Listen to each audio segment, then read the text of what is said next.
la preocupación en ese momento básicamente es que, y aquí voy a hablar en primera persona, ya más me cambio el micrófono a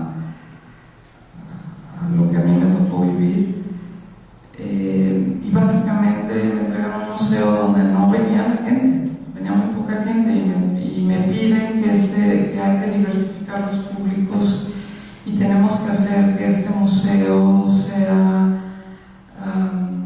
de interés de las personas. Entonces había que preguntarle a las personas qué es lo que veían, ¿verdad?, qué es lo que querían. Y se genera una agenda estratégica donde se retoma lo local, se empiezan a hacer exposiciones de carácter temporal con las colecciones que se tenían, se traen colecciones de otras partes, lo nacional y también lo internacional, y en tres ejes nos vamos moviendo. Y el reto era hacer y restituir una sala de historia, y el reto era enorme porque nadie le queríamos entrar porque nos moríamos de susto, porque fuimos muy críticos de que, bueno, que los otros discursos no servían, entonces había que hacerlo muy bien. Y la verdad es que no estábamos capacitados en ese momento, los que estábamos trabajando ahí, tal vez pueda ser injusta con otras gentes, pero bueno, insisto, es mi misión. Y entonces empezamos a ingresar a una serie de diplomados en guionismo, en museografía, empezamos a aprender el know-how, y la estrategia fue: no podemos hacer una exposición, un discurso histórico sobre lo que es Baja California, sino a través de pequeños ensayos. Y esos pequeños ensayos eran las exposiciones temporales. Entonces hicimos exposiciones sobre la presencia de los chinos en Baja California, la presencia de los rusos en Baja California, la historia del ferrocarril en Baja California. O sea, temáticamente fuimos llenando un tablero. Fue estratégico también por cuestiones de carácter presupuestal. Nunca íbamos a tener todo el dinero para poder hacer la gran exposición, y eso nos permitió ir conociendo las colecciones, ir ampliándolas, ir conociendo a más gente, tratar de tener interlocutores, pero sobre todo no generar una visión desde los que trabajan en el museo, sino trabajar junto con los descendientes de los grupos que estaban o que fueron actores, ¿verdad?, de ese proceso o de ese momento. Servicios educativos se constituyó, era el boom en aquel entonces, nace el papalote y bueno, se convierte en un verdadero problema para los museos tradicionales, ¿verdad?, porque con esta idea de toca, juega, corre, brinca, salta, al final aprende, pues todo el mundo quería hacer lo mismo aquí, ¿verdad? Entonces realmente fue un trabajo muy complejo, ver los libros de registro de este museo aburrido: yo quiero correr, yo quiero brincar, yo quiero tirar, yo quiero... Entonces era un caos.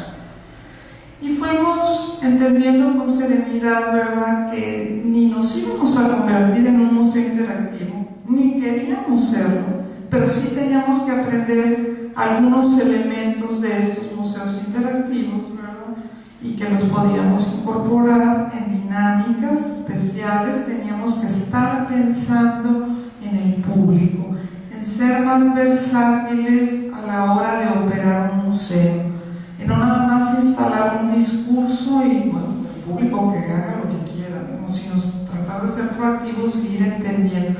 Pero ahí el profesor Pedro nos ayudó mucho. O sea, él como maestro decía: no, espérense tantito, esto está muy tieso, ¿verdad? Esto hay que prepararlo de otra manera.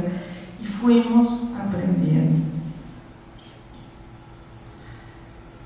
Bueno, los usuarios en las representaciones, hablaba de la profesionalización, se hizo un trabajo interdisciplinario y hubo interactividad, comunicación y participación del público. Ahí le faltó un acento. Y el énfasis en las salas temporales. Bueno, entramos al momento actual y la fotografía pues es por demás elocuente ¿a quién tenemos? Bueno, primero tenemos ahí en esta gráfica a los jóvenes, ¿sí? Una crítica que se había hecho mucho es que el museo era para niños y para viejitos, y que eso era imperdonable, y que no era el museo incluyente. Y entonces encontramos otro momento de diferenciación.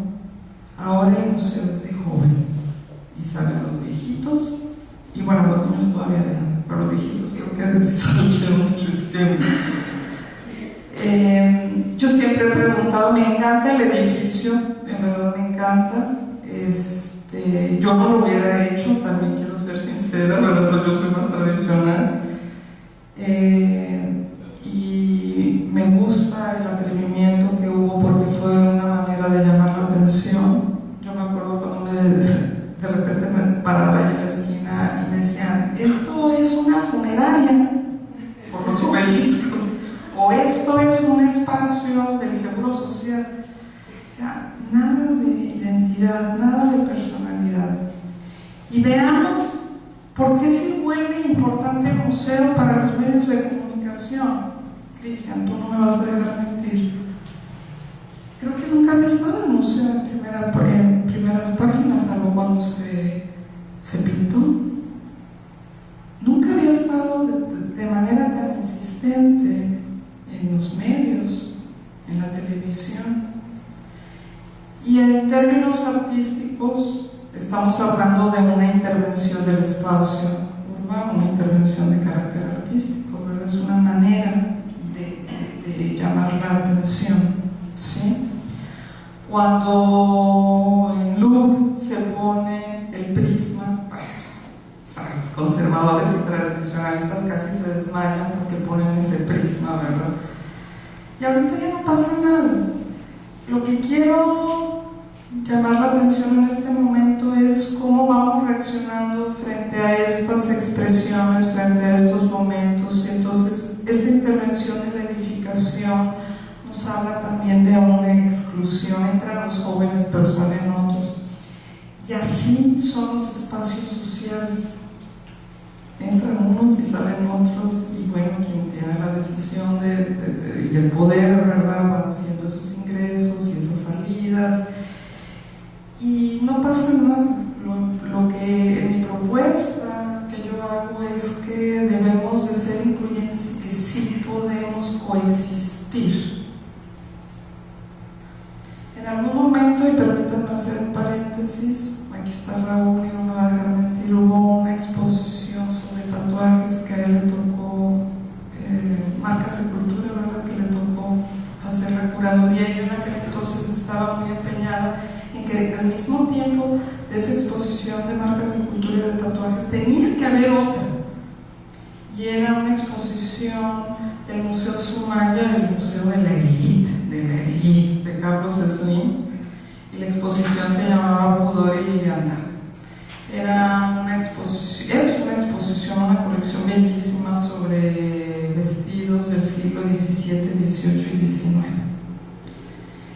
Y yo empeñadísima en que estuviera en una sala la de tatuajes y en otra sala esta de vestuarios, porque lo que estaba en mi sueño era que vinieran todos los tatuados y se cruzaran con las señoras de la alta sociedad y vieran que las dos salas están hablando de marcas de cultura, unas con vestido, y la gente que no tiene dinero, probable en algunos casos, se viste tatuándose el cuerpo, de tal suerte que yo, o sea, mi propuesta es esa, que sí podemos coexistir